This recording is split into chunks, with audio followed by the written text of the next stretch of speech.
اور ادھر سے شروع کروں گا. یہ ولی خان صاحب کا ایک کال درج ہے ادھر. غداروں کی وجہ سے پاکستان کا 1 انچ علاقہ علیحدہ نہیں ہوا اور محب وطنوں نے آدھے سے زیادہ ملک گنوا دیا.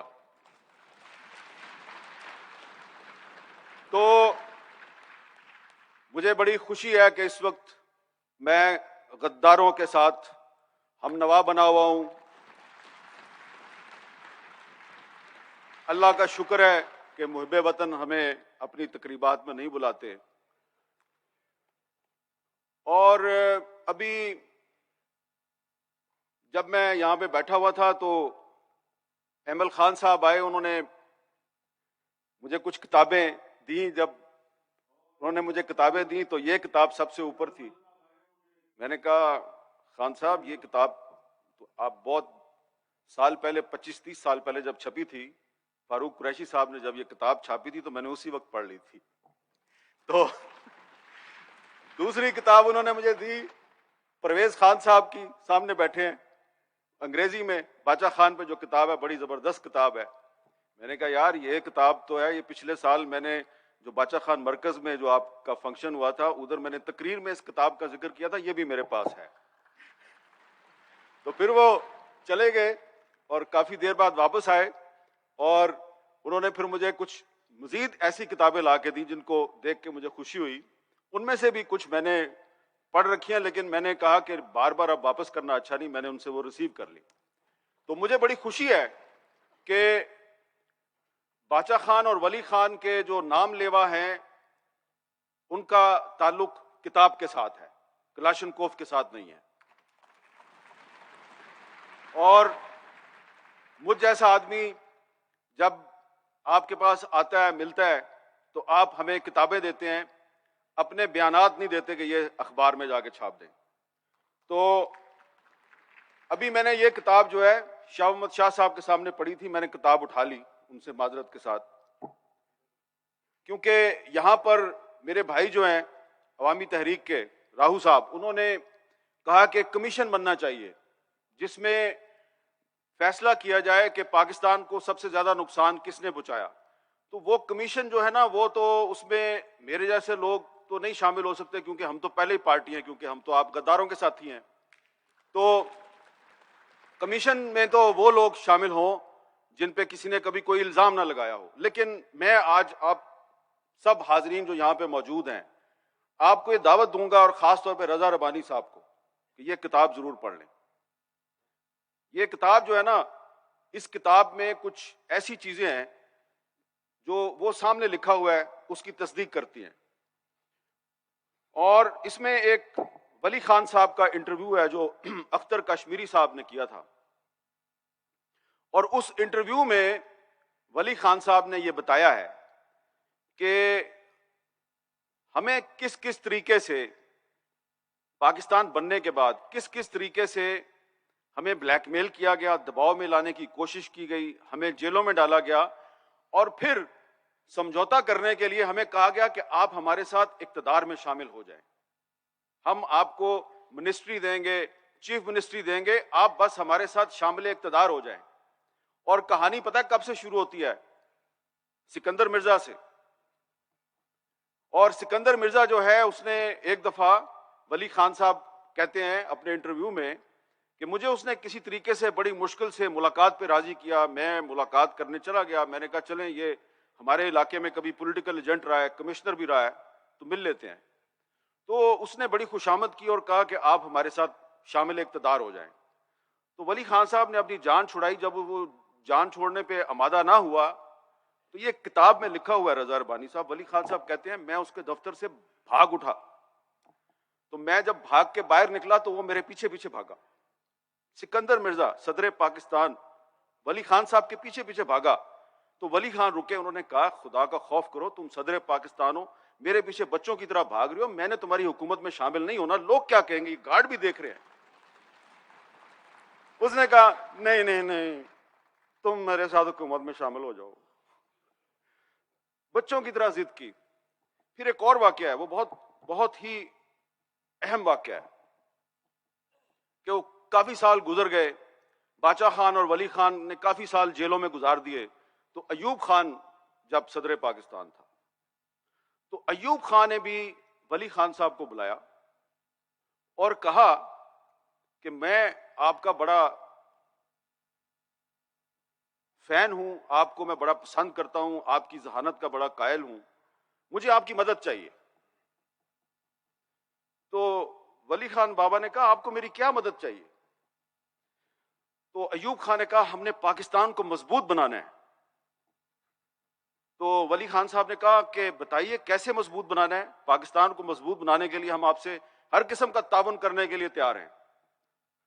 تو جنرل ایوب خان نے ولی خان بابا سے کہا کہ پاکستان کو مضبوط بنانے کے لیے ضروری ہے کہ یہ جو مشرقی پاکستان ہے اس سے جان چھڑا لے، اور آپ اس میں میرا ساتھ دیں، کسی طریقے سے ان بنگالیوں سے جان چھوٹ جائے تو یہ پاکستان بڑا مضبوط ہو جائے گا۔ یہ اس کتاب میں موجود ہے۔ اور ولی خان صاحب کہتے ہیں میں یہ بات سن کے بڑا حیران ہوا، تو میں نے اس کو یہ کہا کہ مشرقی پاکستان کو پاکستان سے توڑنے کے لیے تو میں تمہارا ساتھ نہیں دوں گا، لیکن اس کو جوڑے رکھنے کے لیے میں ہر وہ کام کروں گا کہ جس سے مشرقی پاکستان اور مغربی پاکستان اکٹھے رہیں اور پاکستان کبھی نہ ٹوٹے۔ تو آج سے پھر میری تم سے لڑائی ہے۔ تو اب آپ سوچیں کہ بہت سے لوگ جو یہ کتابیں نہیں پڑھتے وہ ہو سکتا ہے سمجھے کہ میں غلط بات کہہ رہا ہوں، یہ کتاب موجود ہے، اس میں یہ میں نے پچھلے سال بھی یہ بات کی تھی۔ تو ہو سکتا ہے کہ اب ایوب خان صاحب کی اولاد ابھی بھی سیاست میں ہے۔ میں نے پچھلے سال بھی کہا تھا اس کی تردید کرو، کسی نے تردید نہیں کی۔ اس سال بھی کہتا ہوں کہ اس کی تردید کرو، کوئی تردید نہیں کرتا۔ پتہ کیوں نہیں تردید کرتے؟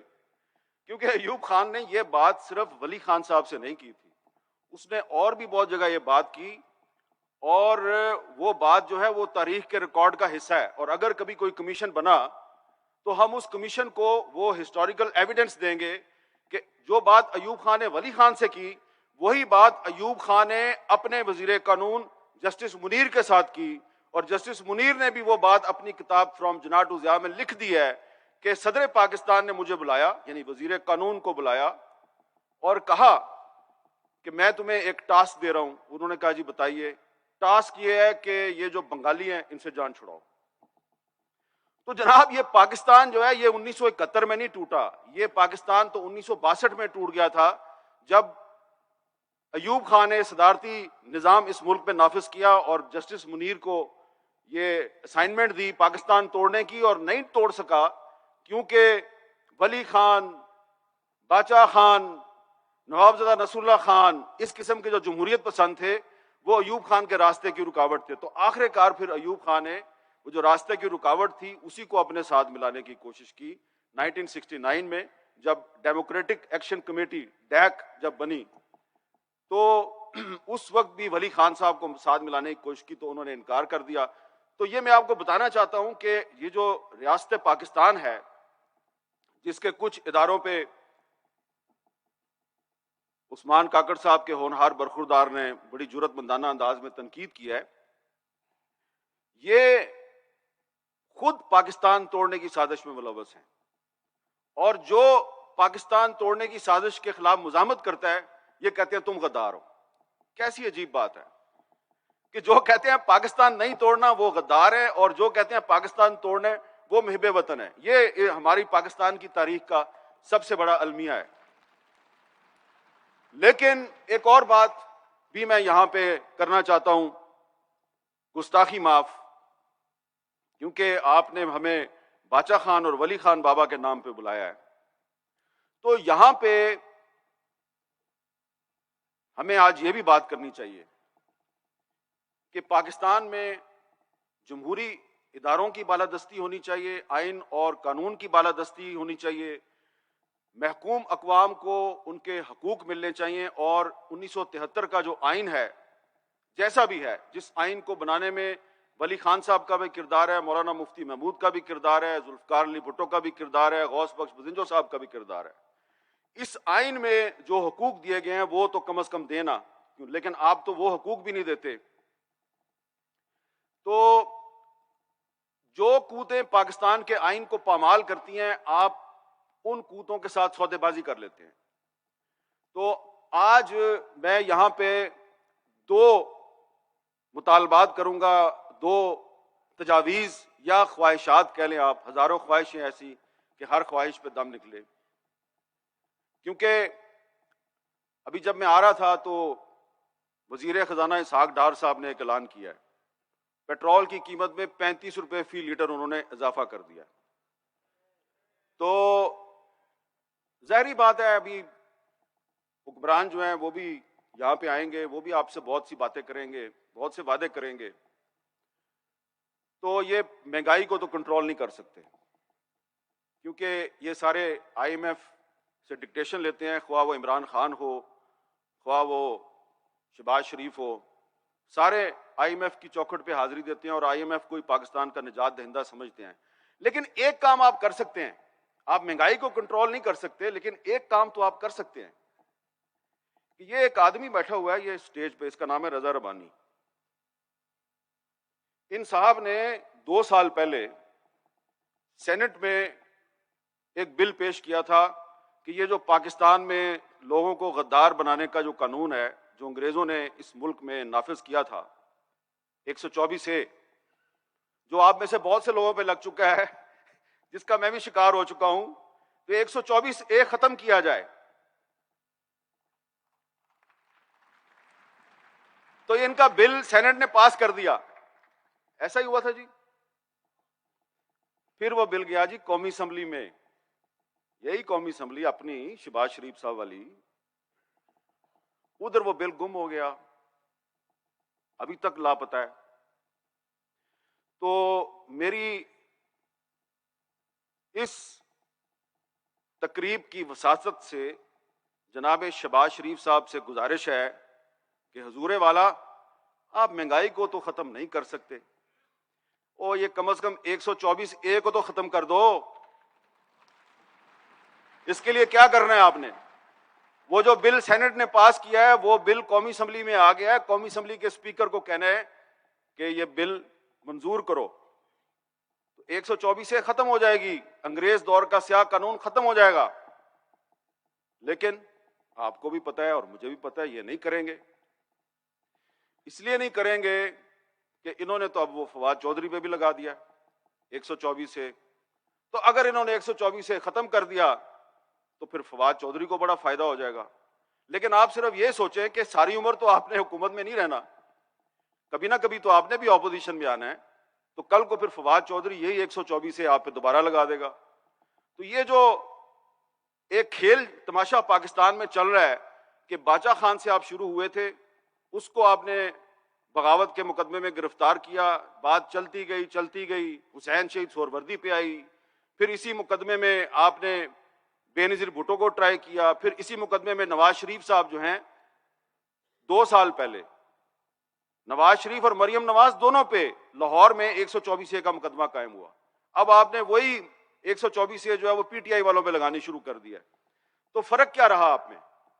علی وزیر پہ بھی یہی 124 اے لگی ہوئی ہے، اور انٹرسٹنگ بات یہ ہے کہ علی وزیر کو 124 اے میں اندر کرنے میں پیپلز پارٹی اور تحریک انصاف کی جو صوبائی حکومتیں ہیں دونوں ایک پیج پہ رہی ہیں، دونوں نے ایک دوسرے سے تعاون کیا ہے۔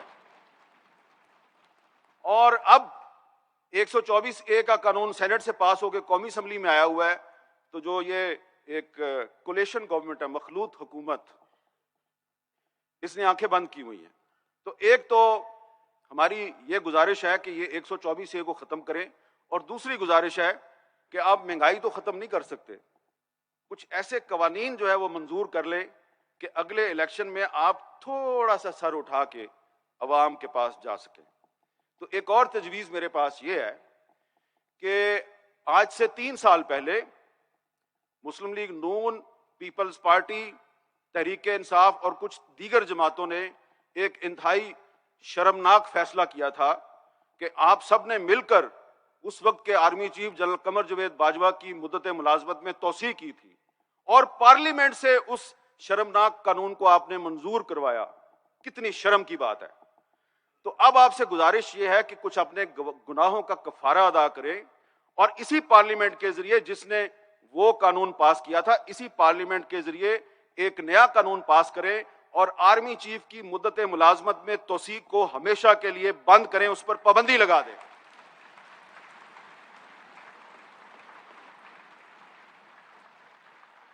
اب صرف میرے پاس فہرست تو بڑی لمبی ہے, ہزاروں خواہشیں ایسی, میں صرف یہ دو ہی خواہشیں جو ہیں, دو ہی مطالبات رکھتا ہوں, کیونکہ اس قومی اسمبلی میں 125 سیٹیں خالی ہیں, اپوزیشن ہے نہیں ہے.